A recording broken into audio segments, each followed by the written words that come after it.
Hello students, good morning. Jai Swaminarayan. All of you, welcome to class 4th in Atmiya Green School. My name is Prajakta and I'm a maths teacher.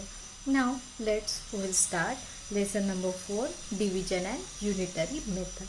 So before starting our today's topic, first we will see what we had learned in this lesson in our last class. So now all of you look at in your textbook. So now all of you look at in your textbook. We will start lesson number 4, division and unitary method. So now we will see what you had learned in this lesson.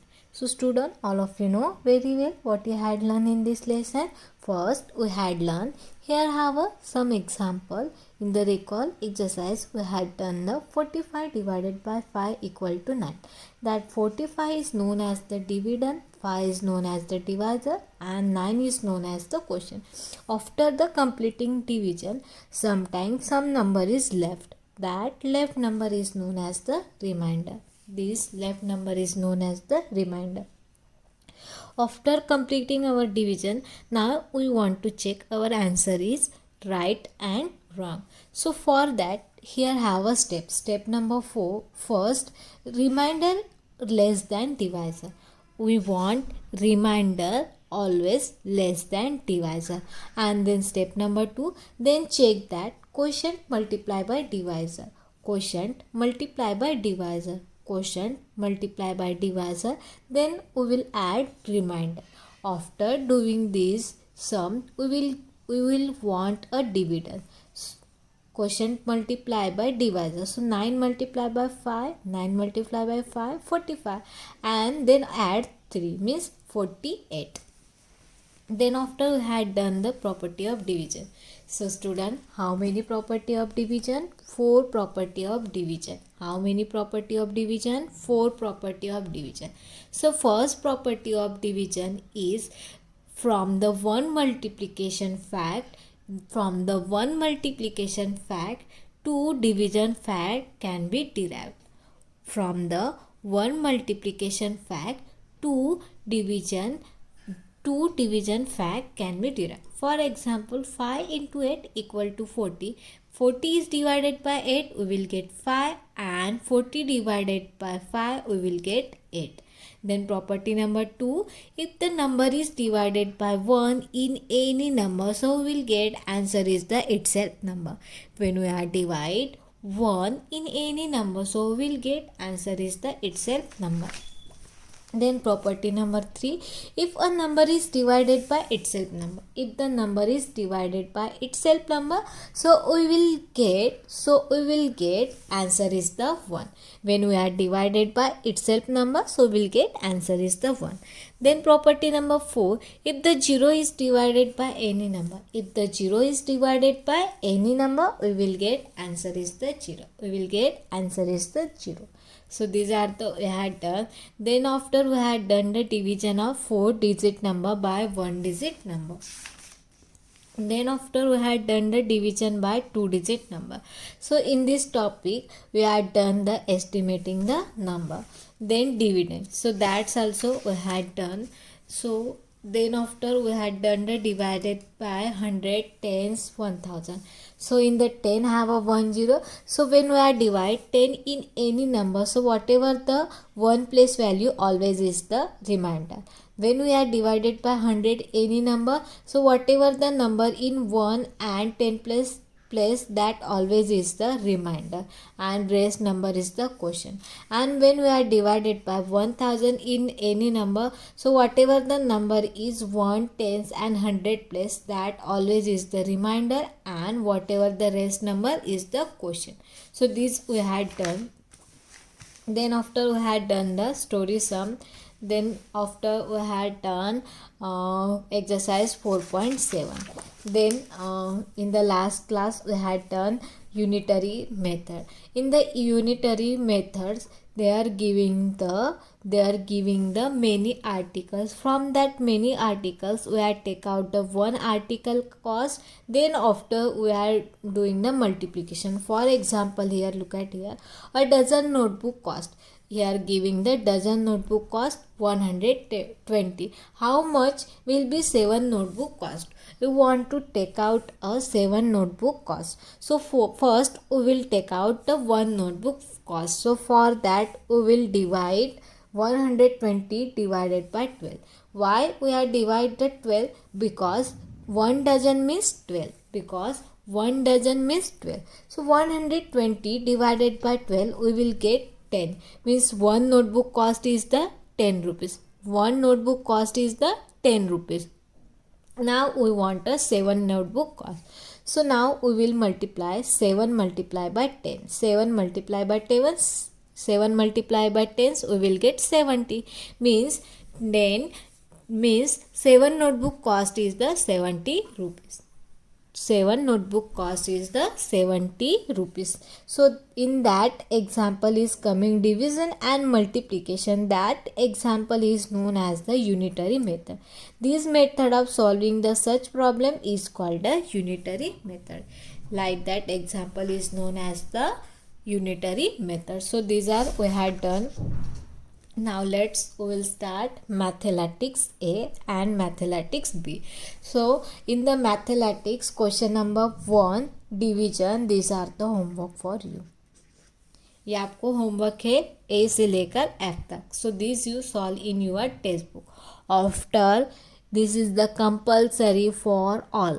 After solving this, you send pic on my WhatsApp number, otherwise you send in the Google Classroom.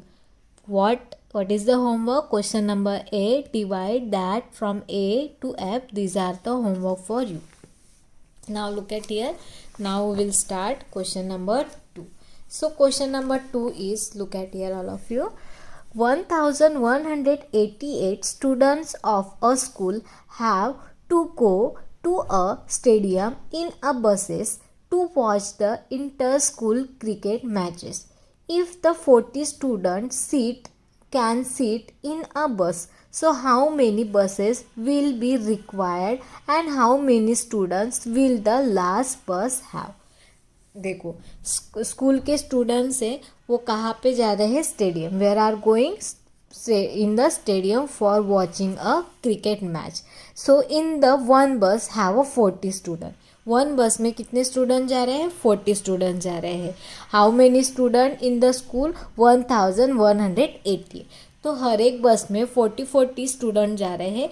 तो हमें निकालना है कि कितने buses लगेंगे और हमें निकालना है कि लास्ट जो बस है उसमें कितने स्टूडेंट्स होंगे. तो उसके लिए हमें 40 को 1188 के साथ डिवाइड करना पड़ेगा. देन उसके बाद जो भी रिमाइंडर होगा वो लास्ट वाले बस में स्टूडेंट होंगे. So now look at here, we will do division here. तो यहाँ पे हम लिख देंगे 1188 है, उसको डिवाइड करना है हमें किसके साथ? 40 के साथ. Now look at here, 11 is the small than 40, so will take 3 digit. सो 118 लेंगे. ठीक है. नाउ 40 का टेबल हमें तो आता है, लेकिन अभी हम क्या करेंगे? इसको राउंडेड करेंगे. अदरवाइज मैं यहाँ पे क्या कर रही हूँ? 40 का टेबल लिख रही हूँ. ठीक है. 40 का टेबल इजी है. 4 का टेबल लिख देंगे और उसके सामने 0 लिख देंगे. सो now look at here, 4 8 12 16 20 24 28 32 36 and 40. सो ये मैंने 4 का टेबल लिख दिया. ठीक है. अभी हमें 40 का टेबल चाहिए, तो हम क्या करेंगे? 110 बढ़ा देंगे. तो ये किसका टेबल हो गया है? 40 का टेबल हो गया. ठीक है. ये 40 का टेबल हो गया है. अभी यहाँ पे क्या है? नंबर 1. यहाँ पे नंबर क्या है? 1180 है. तो हमें ये नंबर लेना है 118 लेना है. क्या लेना है? 118 लेना है. So 118 is present in the 40 table? No. What is the nearest value?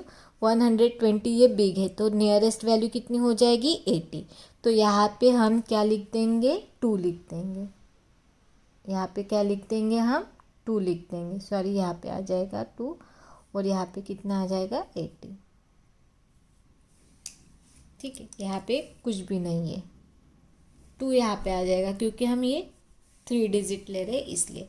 So now 8 minus 0 8, then 1 minus 8 it is possible, so 11 minus 8, 11 minus 8 कितना हो जाएगा 3, कितना हो जाएगा 3। नाउ 38, अभी ब्रिंग आउट करेंगे 8 को, 30 small than 40, so 388 present in the 40 tables. Now what is the nearest value? 360 ये कौन से प्लेस पे आता है? 9 वाले, तो यहाँ पे 9 लिख देंगे और यहाँ पे लिख देंगे 360। 8 माइनस 0 8, 8 माइनस 6 2 एंड 3 माइनस 3 0। तो हमें कितने बसेस लगेंगे? 29, ठीक है, कितने बसेस लगेंगे? 29 बसेस लगेंगे क्या? नहीं। यहाँ पे जो 1188 को हमने डिवाइड किया तो कितना आ गया हमारा क्वेश्चन? 29 आ गया।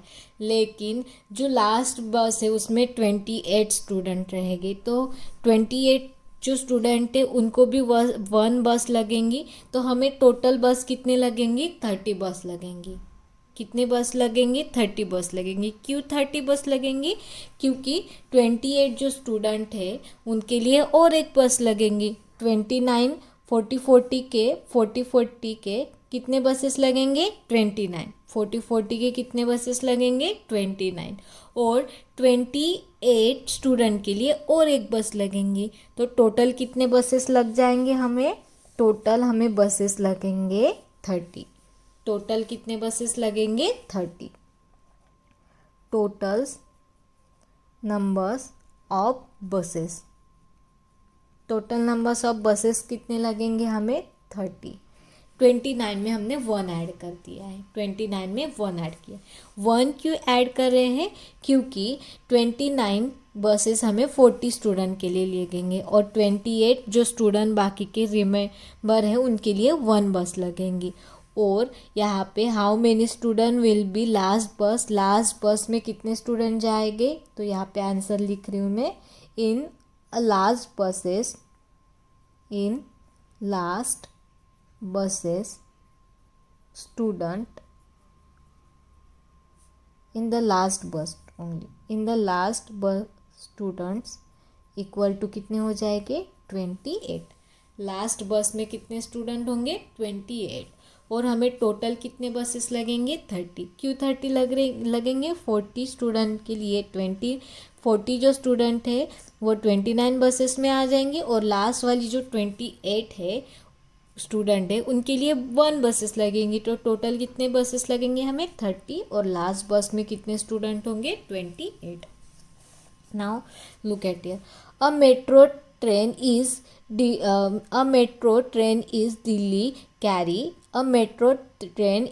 Delhi carry 8,466 passenger in the 6 trip. 6 trips में कितने पैसेंजर कैरी हो रहे हैं? 8,466। Each trip had an equal, हर एक ट्रिप में इक्वल पैसेंजर है। So number of passenger, how many passenger travel in the each trip. तो वहाँ पे हमें निकालना है कि एवरी ट्रिप में कितने पैसेंजर जा रहे हैं और हर एक ट्रिप में इक्वल पैसेंजर जा रहे हैं।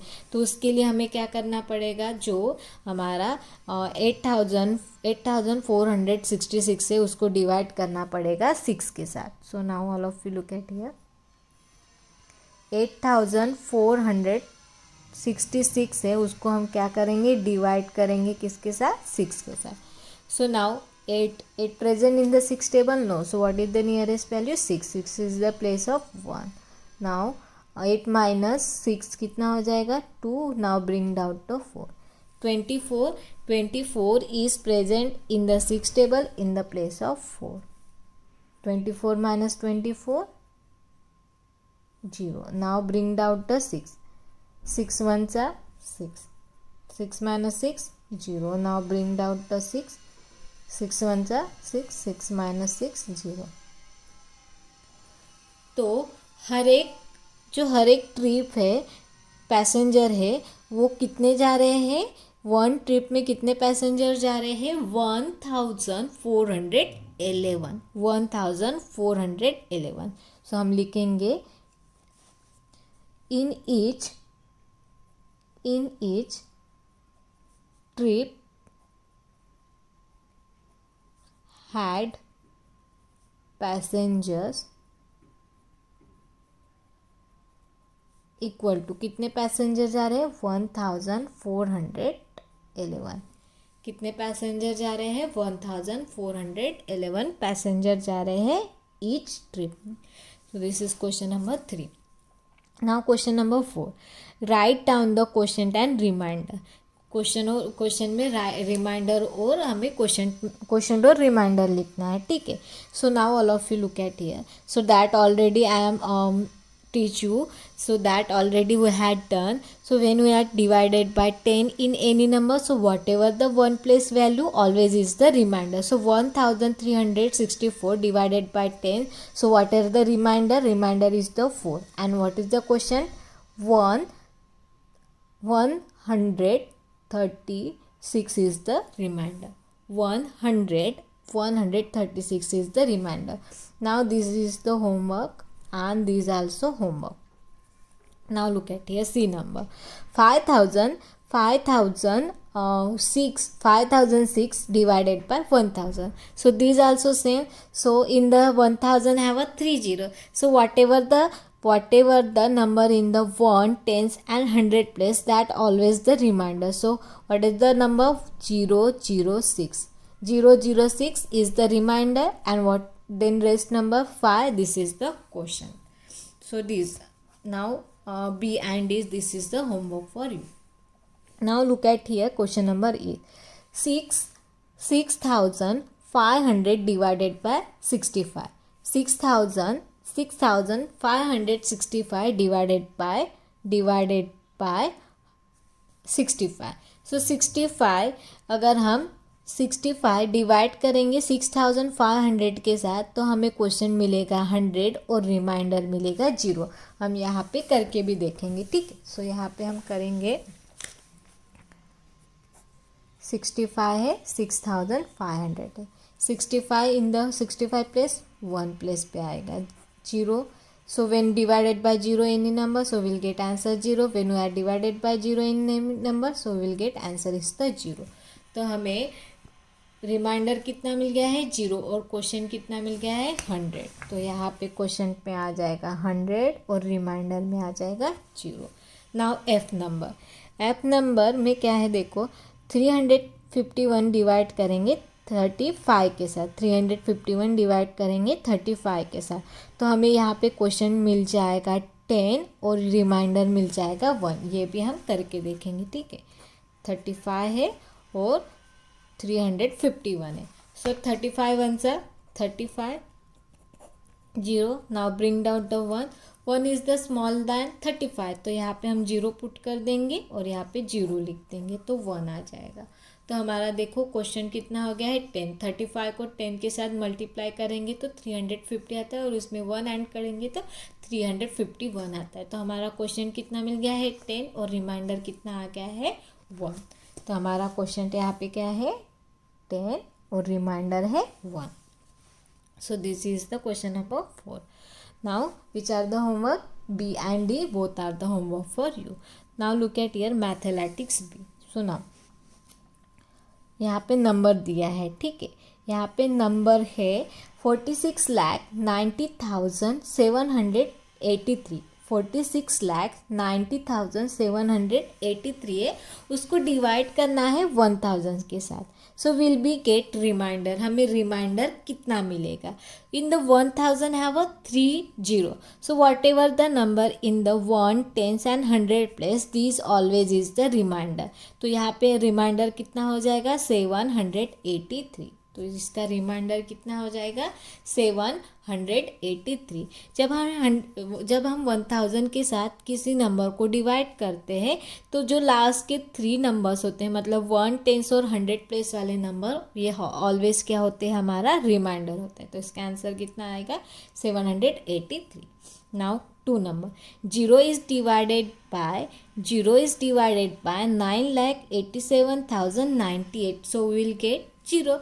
When we are divide 0 in any number, so we'll get answer is the 0. So here answer is the 0.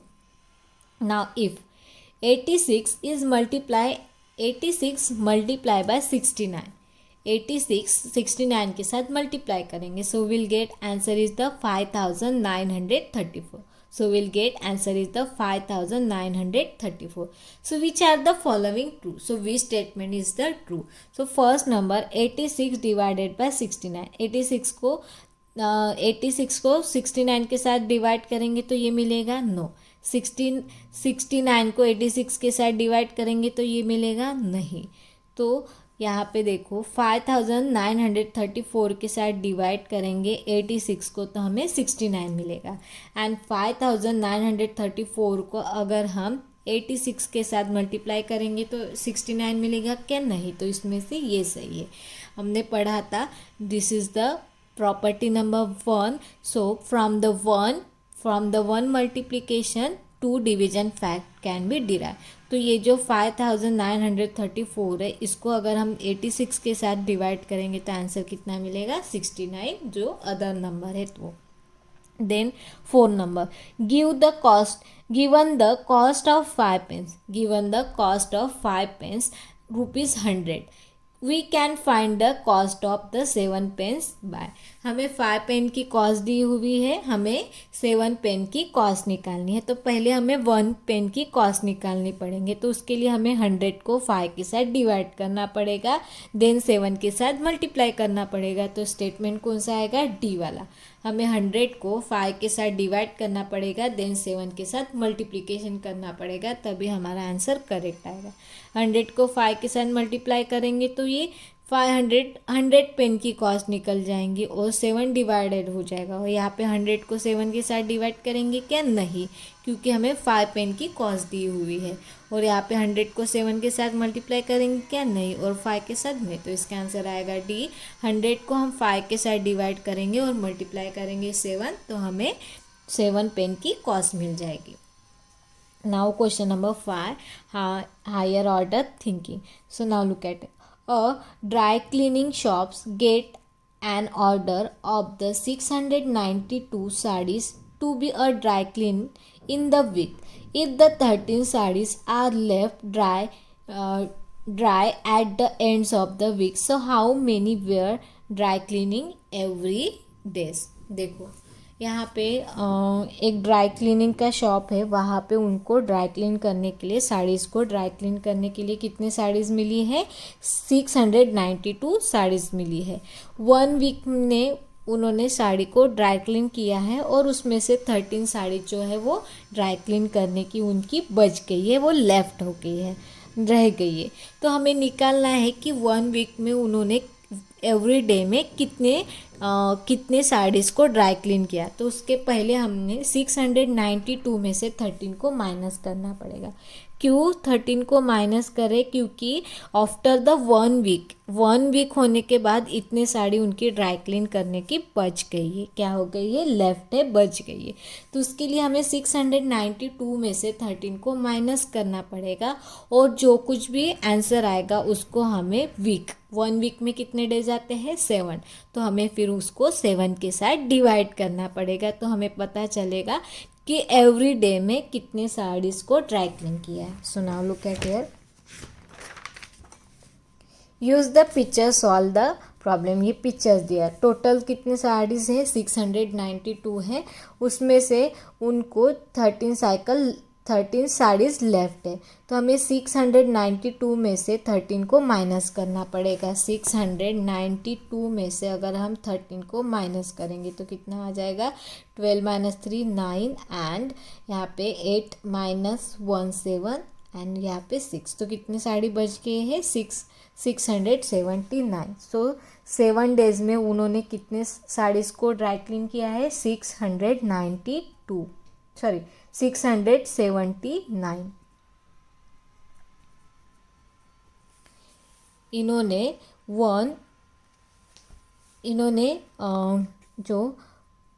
इन्होंने जो साड़ीज़ ड्राई क्लीन की है 7 डेज में वो कितने की है?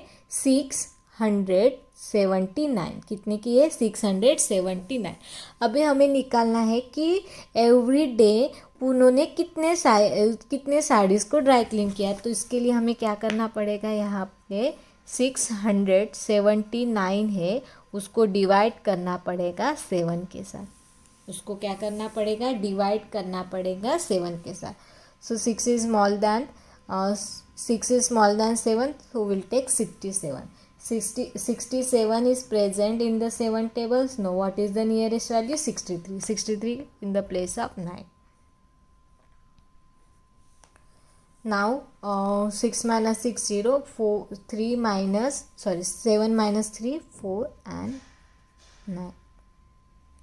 49 is present in the 7 table in the place of 7. 7 sevens are 49. 0. तो उन्होंने एवरी डे कितने साड़ीज़ को ड्राई क्लीन किया है, उन्होंने 97 साड़ीज़ को ड्राई क्लीन किया है एवरी डे। कितने डेज में, 7 डेज मीन्स 1 वीक में। तो इसका आंसर आता है 97। Then 6 number 2045 divided by 36. 2045 divided by 36 gives the quotient is 56. Quotient मिला है 56 and remainder is equal to 29. Use the result in the filling the blanks each of the following without doing any division or multiplication. यहाँ पे जो दिया हुआ है उसको हमें सॉल्व करना है without division and multiplication. So now look at here. 36 multiply by 56, ये जो 36 है इसको मल्टीप्लिकेशन करना है 56 के साथ, तो हमें आंसर लिखना है। ठीक है, तो 36 को 56 के साथ मल्टीप्लाई करेंगे और रिमाइंडर ऐड करेंगे तो हमें कितना मिलेगा, 2045 मिलेगा। कितना मिलेगा, 2045।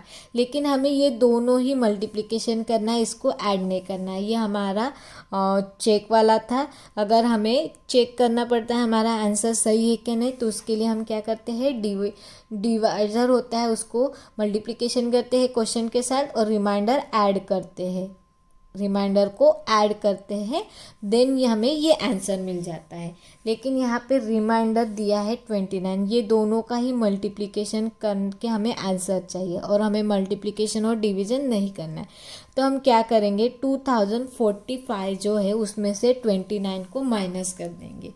क्यों 29 को माइनस करें, 29 अगर हम 2045 में से माइनस कर देंगे तो 36 को 56 के साथ जो मल्टीप्लिकेशन करने के बाद जो आंसर आएगा वो आता है। इसलिए यहाँ पे 29 एक्स्ट्रा है, 29 एक्स्ट्रा है। ये दोनों का मल्टीप्लिकेशन में, ये जो दोनों है उनका मल्टीप्लिकेशन करने के बाद 29 को हम ऐड करेंगे तो हमें 2045 मिलता है। हमें यहाँ पे 29 को नहीं पकड़ना है, तो इसलिए हम क्या करेंगे, 2045 में से 29 को माइनस कर देंगे। यहाँ पे हम रफ में कर देंगे 2045 है, उसमें से हम 29 को माइनस कर देंगे। 2045 है, उसमें से हम माइनस कर देंगे 29 को। तो यहाँ पे 5 - 9 इट इज़ पॉसिबल, तो यहाँ पे 3 लिख देंगे, यहाँ पे 15 लिख देंगे। 15 - 6 हो जाएगा 9, 6 हो जाएगा 3 - 2 1 0, तो कितना आ गया 2016। यहाँ पे मैं ब्रैकेट में लिख देंगे कि 2016 ये आंसर कहाँ से आ गया। हमने क्या किया है, 2045 में से किसको माइनस किया है, 29 को माइनस किया है। 2045 में से 29 को माइनस करेंगे तो हमें कितना मिल जाएगा, 2016। तो 2016 ये दोनों का मल्टीप्लिकेशन है। आपको डाउट होगा तो आप दोनों का मल्टीप्लिकेशन करके देख सकते हो। Then B number 56 multiply by filling the blanks plus 29।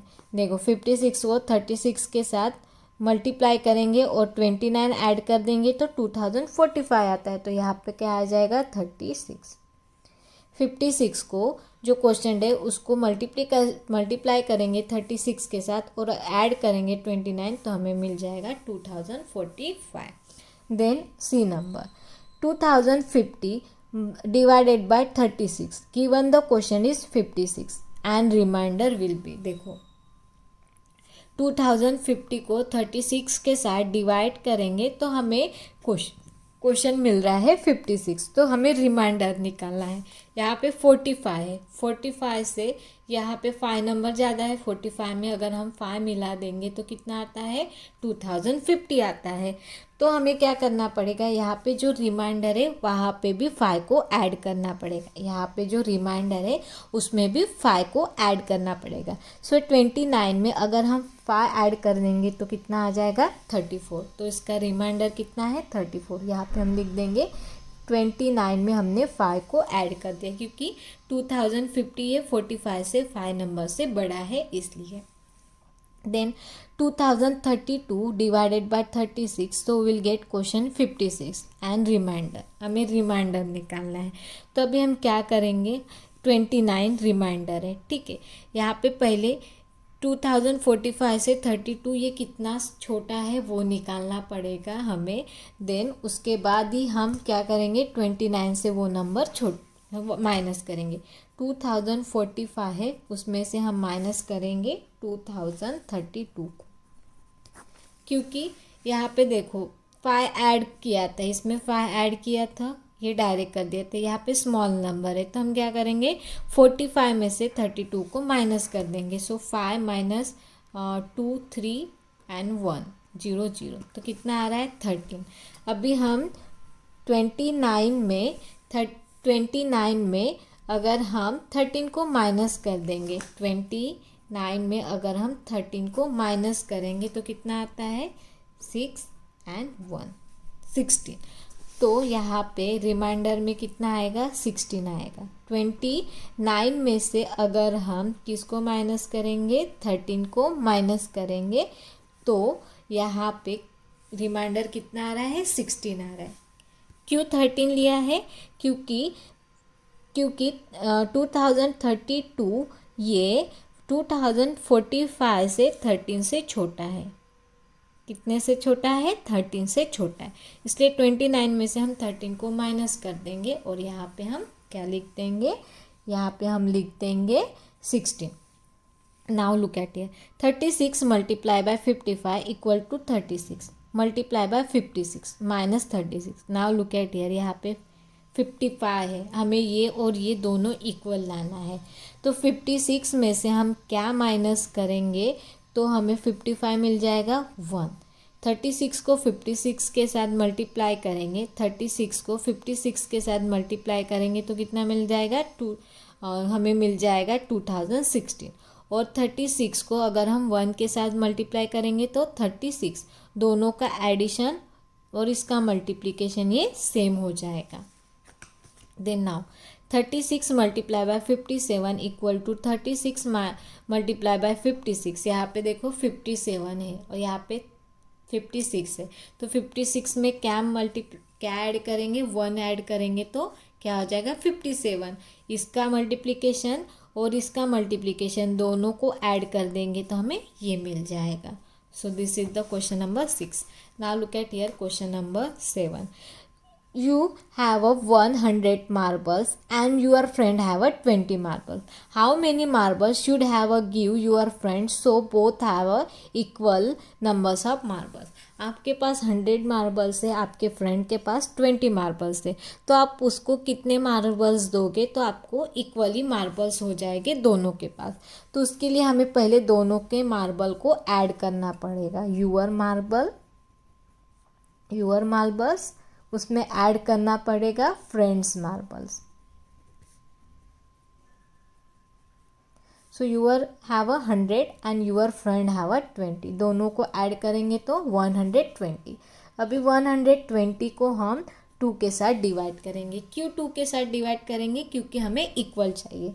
तो यहाँ पे 2 6 12 0, when divided by 0 we will get 0, so 0। तो 60 मार्बल, दोनों के पास 60 मार्बल्स चाहिए। Already your friend have 20 marbles, आपके फ्रेंड के पास ऑलरेडी 20 मार्बल्स है, तो हमें 60 में से 20 को माइनस करना पड़ेगा। 60 में से 20 को माइनस करना पड़ेगा। क्यों 60 में से 20 को माइनस करना पड़ेगा, क्योंकि ऑलरेडी उसके पास 20 मार्बल्स है। 60 को हम 60 को हम 20 के साथ माइनस करेंगे तो 40 हो जाएगा। कितने हो जाएगी? 40 हो जाएगी। मतलब आपको आपके फ्रेंड को कितने मार्बल्स देने पड़ेंगे? 40 मार्बल्स देने पड़ेंगे। कितने? 40। So I will give marbles to my friends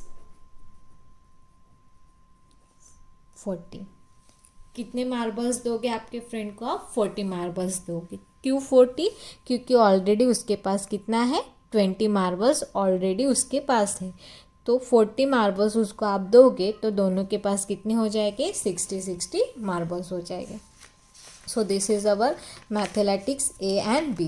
So from the mathematics A, question number 1, and that from the question number 4, number B and D, these are the homework for you. So I hope all of you nicely understood. Thank you and have a nice day.